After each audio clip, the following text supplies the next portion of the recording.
Bom dia a todas que despertaram de madrugada para aprender um pouco mais, né, sobre como lidar com os filhos, como se relacionar bem com eles. E hoje o tema é construindo pontes, né? Vamos ver aí alguns pilares para construir conexões fortes com os nossos adolescentes. Como a série é sobre adolescente, eu vou sempre estar falando, focando em adolescente, mas serve também para quem ainda tem filhos crianças, né? Que ainda vão chegar na adolescência, já vai construindo e fortalecendo essas conexões desde cedo. Então, só para recapitular o que a gente já viu nas semanas anteriores, né? Que a adolescência ela é uma época de grande potencial e coragem, né? E também de muita criatividade. Lembrar sempre disso, ver a adolescência com bons olhos, né?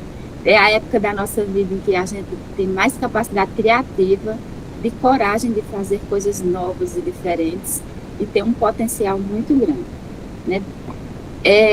Tem quatro características básicas, né? Assim, digamos que são universais para os adolescentes, que é a busca por novidade, eles estão sempre buscando conhecer e fazer coisas novas, engajamento social, né, que eles são muito bons nessas, em ajudas humanitárias, em fazer coisas que ajudam o próximo, aumento da intensidade emocional, porque eles vivem as emoções intensamente, e a exploração criativa. Agora, essas quatro características, elas tanto podem, né, ser usadas de formas boas ou ruins, né? As mudanças no cérebro do adolescente, elas vão oferecer tanto riscos quanto oportunidades. Então, a gente tem que estar sempre, né, à margem, guiando, né, eles para que eles possam usar todo o seu potencial e que essas características de buscar novidade, engajamento social, né, e essa intensidade emocional, essa exploração criativa seja usada para dar uma potência na vida deles e não para levar eles para comportamentos de risco. E a pergunta-chave de hoje é: como anda o seu relacionamento com o seu adolescente?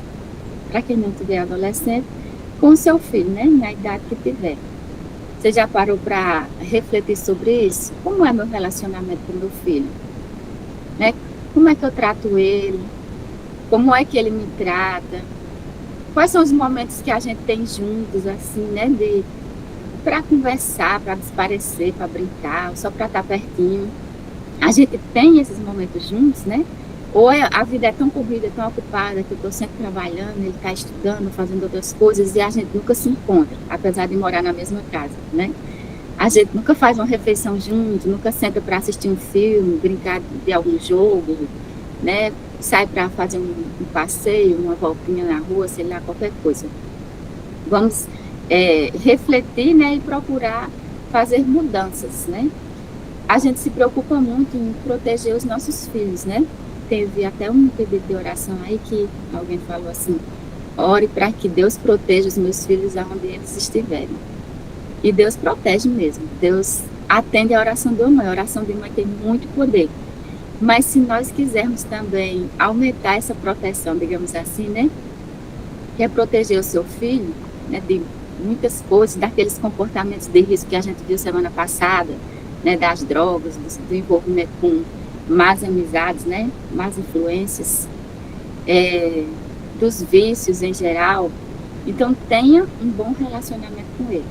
Eu acho que esse é o ponto-chave, é você ter essa conexão, né, com o seu filho, isso vai proteger ele de muitas coisas, né, porque quando eles têm um bom relacionamento com os pais, eles vão evitar procurar essas falsas pontes lá fora, né? Quando eles têm as necessidades deles atendidas dentro de casa, eles vão evitar essas falsas pontes lá fora.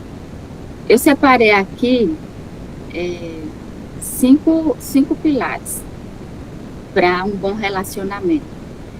O primeiro deles é a conexão emocional. O segundo é respeito mútuo. Terceiro, escutativa. O quarto, validação dos sentimentos. E o quinto, intimidade emocional.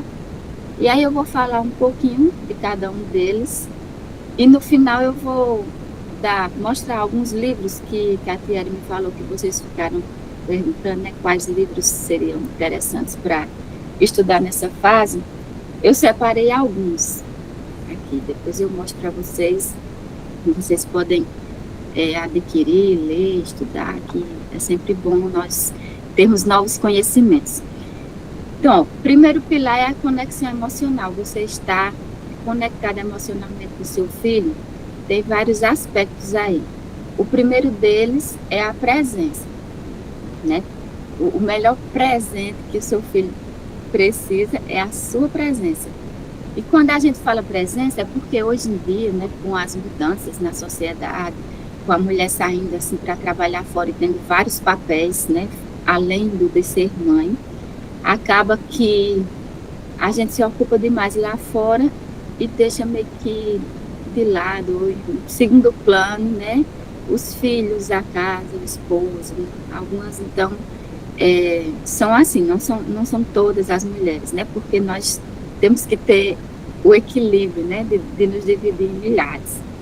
Mas assim, a presença, não só de você estar presente fisicamente, como, por exemplo, às vezes eu estou fisicamente em casa, mas eu não estou presente para eles, né? Porque eu estou trabalhando, sempre escrevendo, produzindo alguma coisa, então não é um momento que eu estou presente com eles. Eu estou aqui fisicamente, mas não quer dizer que eu estou dando atenção. Então, é essa presença de você ter um tempo para dar atenção ao seu filho, né? Que eu chamo tempo de qualidade, mas quantidade também é importante. Então, ter esse tempo de qualidade, um momento por dia, né? Um tempo a mais por semana, por exemplo. Todo dia separa um tempinho para conversar, para perguntar como foi o dia, né? Para saber, deixa ele contar o que se passou na escola, com os amigos. Isso é importante porque vai criando um vínculo, né? Quando você ouve, né, com atenção, sem ficar mexendo no celular, sem ficar cozinhando e escutando, mas para ouvir de fato. E ouve sem julgamento, né? Sem ficar querendo dizer, eita, mas isso foi certo, mas isso foi errado, você não deveria ter feito isso, não deveria ter feito aquilo. Só escuta e vai orando a Deus para que Deus lhe dê sabedoria do que falar. E quando falar, faça perguntas, né? Você acha que isso foi legal? O que você acha disso? O que você acha do comportamento do seu amiguinho?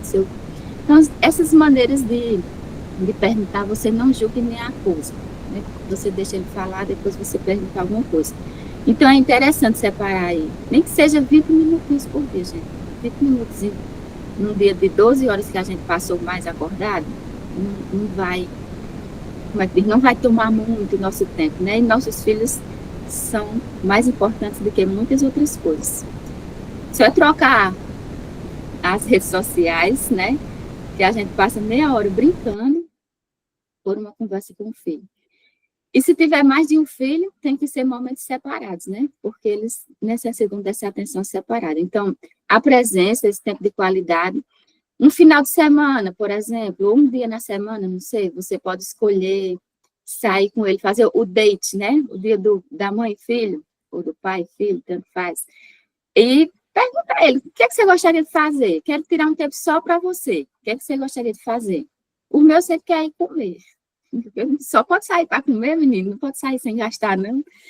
Mas quer tomar um sorvete, quer comer um pastel. Aí a gente vai, nessa ida a gente conversa, vão contando as histórias, né, do que aconteceu na escola, às vezes coisas que eles nem tinham me contado ainda, que eles estavam aborrecidos ou chateados, e a gente vai descobrindo a maneira que eles pensam, como eles se comportam, né? Então, é bom esses momentos.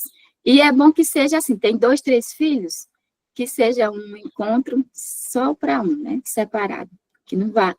Pode ser que vocês saiam momentos em família, vai todo mundo junto, mas é importante que tenha esse momento único, né, deles. Outro ponto, né, para a conexão emocional é a escuta ativa, né? A escuta ativa é quando você escuta prestando atenção, escuta com o ouvido, mas também com as expressões faciais, né? Escuta com o sentimento, e você escuta sem ficar na mente já planejando o que você vai dizer, rebater, criticar, né? Julgar. deixa falar, sem interromper e sem você apontar alguma coisa. No fim da conversa, você pode fazer algumas perguntas que levem ele à reflexão, né, para ajudar ele a perceber se alguma atitude não foi boa, né, e se foi, você elogia, você reconhece também, valoriza. E essa escuta também leva ao diálogo, né, que não é só a gente dar sermão, né, sermão é um monólogo, você blá, blá, blá, blá, blá, blá, blá, blá, fala, fala, fala, fala, né, e o bichinho lá só escuta, escuta, escuta, não tem direito de dizer nada, e quando você rebate, e não tem querer, não tem voz, e não tem nada. Então, assim, diálogo já está dizendo, é dois. Um fala e o outro escuta, depois o outro fala e o que está falando para escutar. Então, você deve falar, ele deve ouvir, mas ele também precisa falar e você precisa ouvir, né? Isso vai também gerar confiança, né? A gente quer que os nossos filhos confiem na gente. Eu escuto assim, às vezes, mães dizer assim, minha filha não confia em mim, ela não conta nada para mim, né? Ela conta só para os seus amigos. Ou outros dizem assim, minha filha conta tudo para mim. É importante ter essa confiança, sabendo que nem tudo eles vão contar, né? Mas se eles contar a maioria, já tá bom. Mas para que eles confiem na gente, a gente precisa primeiro confiar neles. Então, é assim, uma via de mão dupla. Você confia no seu filho, né? Já ensinei o que tinha de ensinar, né? Já mostrei o caminho certo, o caminho errado. Agora é hora dele ir e fazer as escolhas dele. Eu confio que ele vai fazer as escolhas sábias. Tem que ter essa confiança, né? Vamos ficar na oração para que eles façam. Mas a gente precisa confiar. Como é que você quer? Pensa assim, num relacionamento, se fosse de esposo, né? De conjugal. Você confia no seu esposo e ele não confia em você. Ou ele confia em você e você não confia nele. Esse negócio dá certo? Não dá, né? Tem que ter confiança dos dois lados. Então, você precisa confiar, né, que seu filho vai fazer as escolhas boas que você ensinou e ele precisa confiar em você também. Então, tem que ter confiança dos dois lados. Afeto, né, é muito importante, né? Já falei sobre isso semana passada, que a falta de afeto, de conexão, de toque, leva a uma carência, a um vazio emocional, que leva eles a procurar, né, falsas fontes, que são os vícios, as drogas, né, as coisas erradas que eles andam, os maus comportamentos, digamos assim, né. Então, é preciso ter afeto, abraço, beijo. E se você não é muito disso, porque não foi criada com isso, por exemplo, eu não fui criada com beijo, abraço, não tenho muito, assim, essa sensibilidade, sabe? De estar dando carinho toda hora, abraço e beijo, mas eu me esforço. Então, às vezes eles quem pedem, mãe, me dê um abraço. Aí eu fico assim, ixi, hoje eu nem parei, assim, para dar um abraço, dar um beijo, dizer que amo. Então, aproveita enquanto eles estão em casa para fazer isso, né? Por exemplo, na hora de ir para a escola, eu estou sempre procurando abraçar, beijar, despedir, quando chega, né, na hora de ir dormir. Então, assim, porque já que eu não tenho esse hábito, né, o meu esposo, ele já é mais carinhoso, digamos, né, para isso. Ele é o tempo todo, às vezes até eu digo, tá bom, pede demais, abraço e beijo, tá bom, porque eu não fui criada assim, então eu não tenho esse costume. Mas, assim, a gente tem que se esforçar, né, saber que tem que ser intencional isso. Vou abraçar, vou beijar bem muito, né? Para eles não querer buscar lá fora nem tão cedo. E o respeito mútuo, né? A gente não pode exigir respeito dos nossos filhos se nós não os respeitamos. Imagina aí você numa relação de trabalho, onde seu chefe lhe grita, não deixa você dar sua opinião, né? Não deixa você falar nada, ele só fala, e você tem que escutar e ficar calada, não pode dizer nada, não pode contrariar. E aí você acha que isso é uma relação de respeito? Não, né? E por que quando é com filho a gente acha que é? A gente pode gritar a eles, bater, alguns, né? Acha assim, eu posso bater, eu posso gritar porque eu sou sua mãe, eu tenho que lhe educar. Mas ele não pode me bater, nem pode me gritar. Lógico, não pode. E por que a gente pode? Tá vendo como a gente foi criada assim, numa mentalidade que não respeita a criança, nem o adolescente, né, não respeita o direito deles de ser humano. Então, a gente tem que entender que o respeito vem pelo exemplo. Se a gente respeita eles, eles vão nos respeitar, né? Então, assim, respeita a vez dele de falar, né? Respeita a vez dele de dar opinião, respeita com o tom de voz, né? Sem gritar, sem ficar ameaçando, né? Tudo isso é respeito. Então, quando a gente quer impor a nossa vontade, quer que ele faça o que a gente quer, ignorando a necessidade dele, ou o desejo dele, ou a vontade dele, a gente está desrespeitando, porque é um abuso de poder, né? Você pensa que abuso de poder não é só em relações de trabalho, ou em relações conjugais, né, ou de amizades. Não, abuso de poder também pode ser de pai para com filho, porque o que é o abuso de poder? É quando você está numa posição de liderança, ou que você tem uma hierarquia maior do que outro, e você abusa desse poder, né, você vai ser autoritário sobre a outra pessoa, porque você tem condições para isso, você é mais forte, você é quem manda, então, assim, é preciso que você tenha respeito pelo seu filho, se você quer que ele lhe respeite também. Então, se não sabe o que é respeito, pode estudar, pesquisar, né, e aprender. Se não teve esse exemplo na família, em casa, quando era criança, que é o melhor exemplo de respeito que a gente tem, aí vai ser mais difícil a gente entender e a gente vai ter que ir aprender e buscar isso.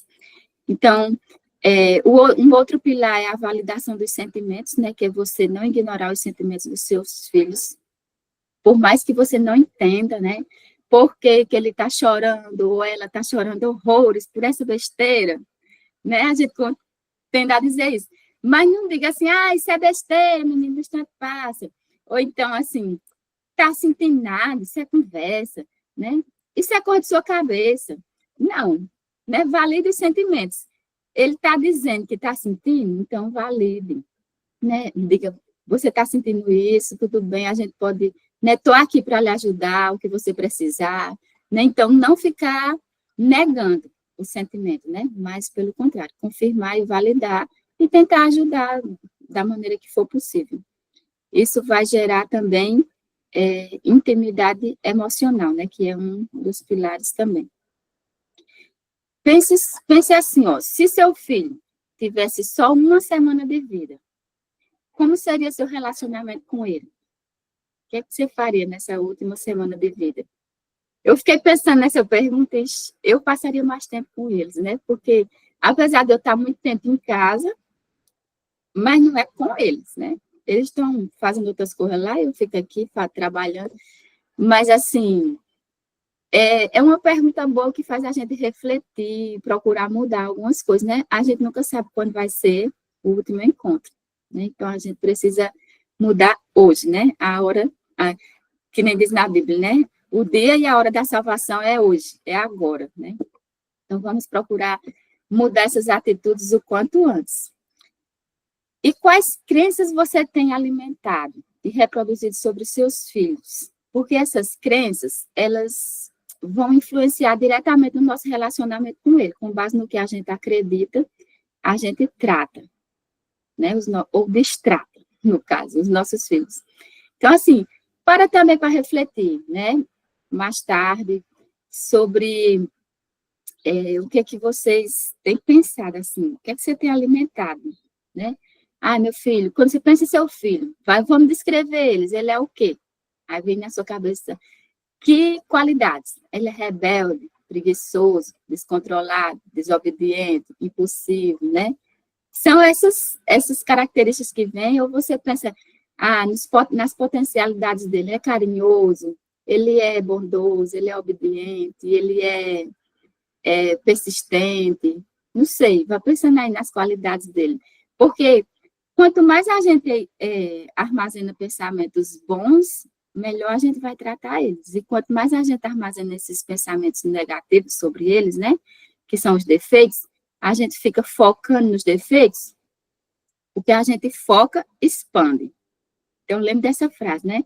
O que eu foco, expande. Se eu focar no que é ruim, nos defeitos, esses defeitos tendem a expandir, a aumentar. E se eu focar no que é bom, essas qualidades boas tendem a aumentar. Então, para você refletir hoje durante o dia, né? Sobre quais são as crenças que você tem alimentado e tem também reproduzido, né? Porque os pensamentos, eles vão sair em palavras e em atitudes, né? E isso vão formar hábitos, né? Que gera o nosso comportamento. Será que você tem sempre pensado assim, tem sempre falado, na verdade, o quanto ele é menos do que o que você esperava, que a gente cria as expectativas, né, e quer que os filhos se encaixem nessas expectativas, e quando eles não se encaixam, a gente fica só, não pode não dizer diretamente, mas fica dando aquelas indiretas, né, não era isso que eu queria para você. E será que você também fica sempre, como é que eu digo? Reforçando as atitudes inadequadas, né? Sempre dizendo o quanto ele se comporta de maneira inadequada, em vez de dizer como seria a maneira adequada que ele deveria se comportar, em vez de reforçar a inadequada. Ou será que você está sempre reconhecendo, né, o lado bom, as qualidades, as suas potencialidades, o que ele tem de diferente, né? O que ele tem os seus valores, o que ele tem de especial. A gente precisa reforçar o que é bom. No livro Cérebro Adolescente, Daniel Siegel, ele diz uma frase que impactou muito quando eu li. Ele diz assim, ó, o que os outros acreditam sobre nós pode moldar a maneira como nos enxergamos e como nos comportamos, especialmente se forem a mãe ou o pai, alguém que tem um vínculo mais forte com a pessoa, né? Então, muitas crianças e adolescentes, eles têm baixa autoestima por causa da maneira como os pais o enxergam, né? E falam para eles sobre o que eles são. Na verdade, não é o que eles são, é como o pai enxerga ele ou a mãe enxerga, e vai dizendo aquelas palavras depreciativas, vai diminuindo o valor e não enxerga as qualidades, só os defeitos, e isso faz com que a pessoa acredite que realmente é aquilo, né? E ela vai se moldando a ser aquilo que ela ouve. Então, vou dar um exemplo assim. Digamos, tem uma mãe que diz, esse menino é burro, esse menino não presta, esse menino é um desmantelho, é estabonado. De tanto dizer, o menino, mesmo que ele não seja, que seja apenas uma fase de desenvolvimento, que ele é mais desligado, ele passa a acreditar que ele é aquele. No final, ele está repetindo para ele mesmo. Quando acontece alguma coisa, é porque eu sou burro, é porque eu sou destabonado, é porque eu sou desleixado, né? Não é que ele pode só ter alguns comportamentos que levam para isso. Então, cuidado com as palavras, né? Elas têm muito poder. Porque, ó, direto ou indiretamente, os comentários negativos e positivos, né, que a gente faz, eles vão, mas se forem os negativos, eles vão receber, né, isso, e vai contribuir para piorar a situação, em vez de melhorar, né? Vai só piorar. E tem outra frase dele também, de Daniel Siegel, que ele diz assim, ó, adolescentes que estejam absorvendo mensagens negativas sobre quem são e o que se espera deles, podem afundar para aquele nível, em vez de cumprir seu verdadeiro potencial. Então, às vezes, a gente fica apontando, criticando, né, os defeitos, pensando que ele vai enxergar os defeitos e mudar. Não é assim que acontece, ele acaba indo para lá, mais fundo ainda, né, para onde você não quer que ele vá. Então, lembre, o que você foca, expande. Então, tem que fazer que nem Deus faz. Como é que Deus faz, que a Bíblia diz? Deus, ele enxerga a gente como já sendo, né? Como se fôssemos. Ele tem a visão assim, digamos, eu sou uma pessoa completamente egoísta. Aí Deus me enxerga como alguém generoso, altruísta, e ele vai trabalhando para que, né, eu siga para aquele foco. Em vez de ele ficar só dizendo, você é egoísta, tem que mudar isso, você tem que dividir as coisas. Ele vai trabalhando, né, de maneiras com que eu chegue no que ele quer.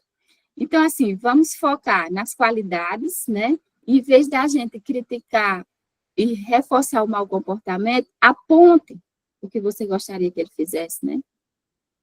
Ah, menino, você é preguiçoso, não arruma o quarto, deixa uma bagunça, tá vendo desmantelo, não sei o quê. Então, você pode, em vez de ficar dizendo que ele é preguiçoso, bagunceiro, que não desmantelado, filho, eu gostaria que você mantivesse o quarto limpo, porque isso é bom, né, para a organização da casa, da sua mente. Quando você mantém as coisas arrumadas, né, você se organiza melhor. Então, vai mostrando os pontos positivos daquilo.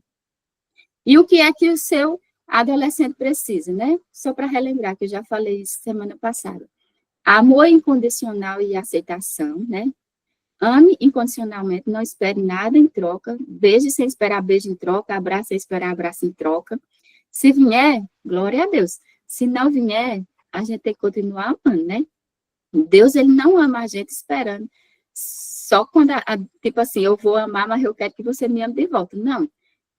Ele quer que a gente obedeça e retribua esse amor, mas se a gente não retribuir, ele vai continuar nos amando, né? E aceitação também, aceite ele como ele é, independente das suas expectativas.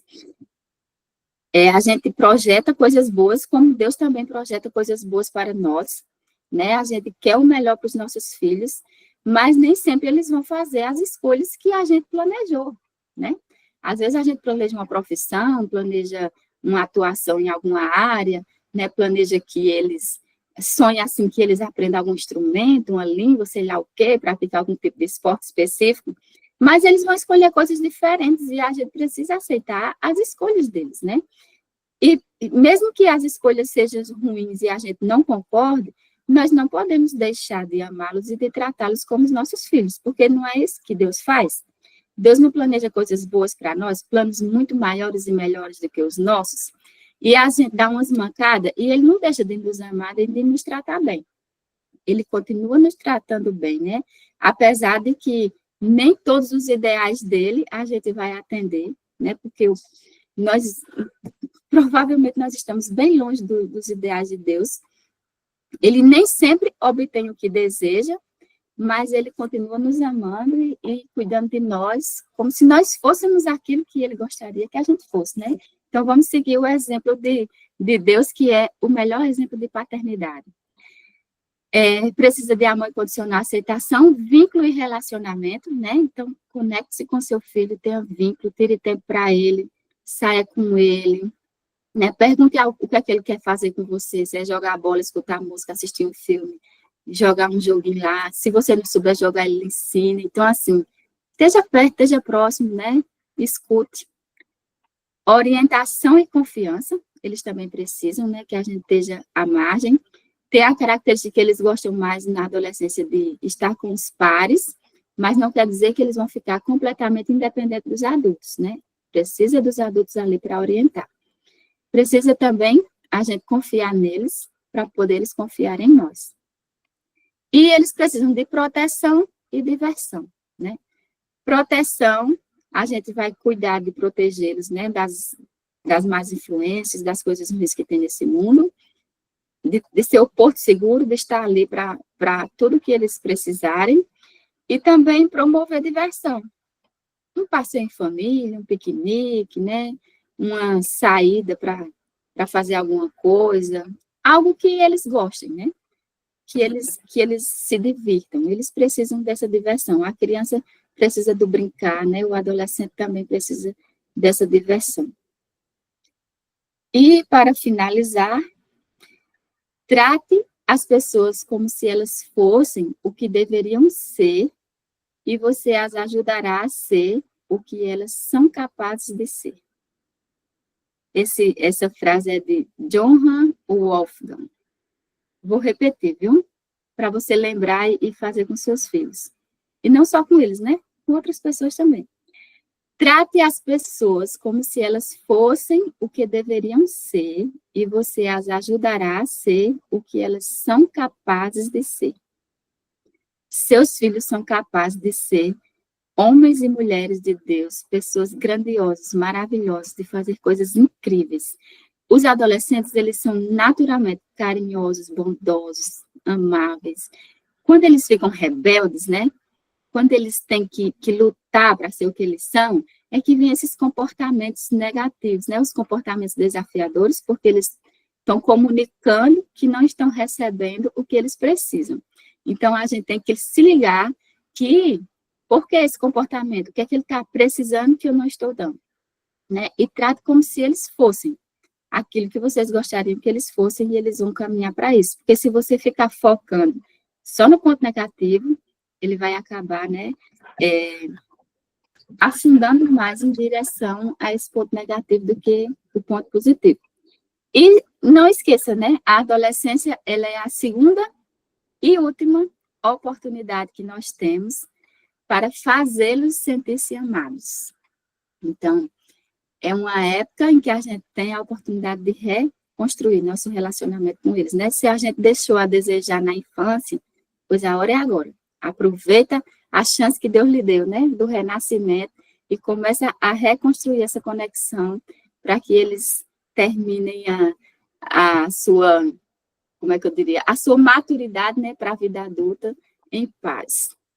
Eu vou orar com vocês, mas antes de orar, eu separei alguns livros para mostrar para vocês. Eu já mandei uma listinha para a Catiera, eu acredito que ela já botou no grupo. Tem outros, mas esses aqui, mais ou menos uma pilhazinha assim, ó. Tem alguns que eu já li. Eu vou mostrar uns que são interessantes para quem é pai de criança ainda, que é esse aqui, que é muito bom. Como ensinar, como ajudar seu filho a amar Jesus, ele está bem surradinho, porque eu já li e reli várias vezes. Deixa eu só botar a tomada aqui. Ele é bom para quem tem criança, mas para quem já está na adolescência também ajuda, né? Mas principalmente para quem tem criança. Como ajudar seu filho a amar a Jesus, tem várias atividades práticas, né, de ensiná-los a crescer nos caminhos de Deus. Esse aqui, ó, para quem cresceu, é Criando Amor. Eu nem sei se onde é que tem ele é bem antigo, mas ele ensina muito princípios de como revolucionar seus relacionamentos e tornar pessoas agressivas em agradáveis. É muito bom também. Esse aqui, como comunicação não violenta, para você aprender a se comunicar sem violência, né, porque a gente também, nossa comunicação é bem violenta, a violência não é só nos atos também, nas palavras, e serve para qualquer relacionamento, né? Criança, esposo, relacionamentos profissionais, e com adolescente também é ótimo. Tem esse, como entender a cabeça dos adolescentes, que explica bastante sobre essas mudanças, né, neurais e sobre os comportamentos deles. Tem o cérebro adolescente também, que eu peguei errado. Esse aqui é o cérebro da criança, mas tem o cérebro adolescente também, que ele explica muito essas mudanças neurais, os comportamentos, os mitos, né, sobre a adolescência. Tem esse aqui que é muito bom, que é específico para vocês, né, assim, pais guiados pelo Espírito, que é sobre como você educar os filhos de acordo com os planos de Deus. E tem dois que eu comprei há pouco tempo, ainda não li, mas eu já comecei a ler, mas no Kindle. Esse aqui é sobre o vício à internet. Porque você é viciado em tecnologia e como lidar com ela. Então, ele vai falar explicar vários mecanismos que as empresas usam para manter você viciado e como você se libertar, né, desse vício das redes sociais. E esse da geração do quarto, que ele fala sobre as crianças e adolescentes que vivem muito, né, hoje em dia, trancafiados dentro de um quarto, e que esse comportamento é exatamente porque elas não têm relacionamento com os pais, né? Atenção, não tem amor. Então, ele vai mostrar o quanto essas crianças elas podem, e adolescentes podem nos ensinar a amar. E tem esse também que eu estou lendo agora, estou gostando dele. Meu filho chegou à adolescência, e agora, né? Que é o do Léo Freiman. Ele tem até uma página no no Instagram, que ele fala muito sobre educação de filhos. Bom, são alguns livros que dá para começar a ler, para aprender um pouco mais sobre essa fase, né, da adolescência. E vocês podem, na Amazon tem alguns da CPB, esse que mais dos pais guiados pelo Espírito, e o dos filhos, como ensinar seu filho a amar Jesus, é na CPB. O resto eu comprei na Amazon mesmo. Então, vamos orar. Se vocês tiverem alguma pergunta, alguma coisa, vocês podem perguntar. Alguma dúvida. Se quiser dar alguma sugestão também de como melhorar o relacionamento com os filhos, de repente, um exemplo que vocês têm aí em casa que pode servir para nós, né? Colocar em prática. Quando funciona no lugar que é bom, a gente replica. Né? Eu vou orar. Flavinha, a gente ora e aí depois elas falam, tem até aqui já alguma coisinha. Vamos orar, né? Ore. Tá bom, ora. Santo Deus e amado Pai, nós queremos te agradecer pelo teu cuidado, pelo teu amor. Queremos pedir que o Senhor nos ajude a seguirmos o teu exemplo de paternidade, porque esse é o exemplo infalível, Senhor. Que o Senhor nos ajude a enxergar o lado bom, as qualidades, né, as potencialidades dos nossos filhos, de focar nas coisas boas, para que a gente trate eles como já sendo aquilo e eles possam caminhar para esse alvo, né, o alvo da perfeição em relação a fazer a tua vontade e a fazer o que o Senhor deseja. Que o Senhor nos dê sabedoria e abençoe cada pai, cada mãe aqui presente, para que eles possam educar os seus filhos nos teus caminhos, e em breve, quando Jesus voltar, nós possamos apresentá-los, né, diante de ti, toda essa herança que o Senhor nos deu, que a gente possa te devolver, em nome de Jesus. Nos ajuda, perdoa nossas falhas, nossa negligência, né, nossos erros, e nos ajuda a fazermos o nosso melhor, a darmos o nosso melhor, para educarmos esses meninos e meninas, para serem cidadãos de bem, mas principalmente cidadãos da cidade celestial. É o que nós te pedimos e te agradecemos por Jesus. Amém.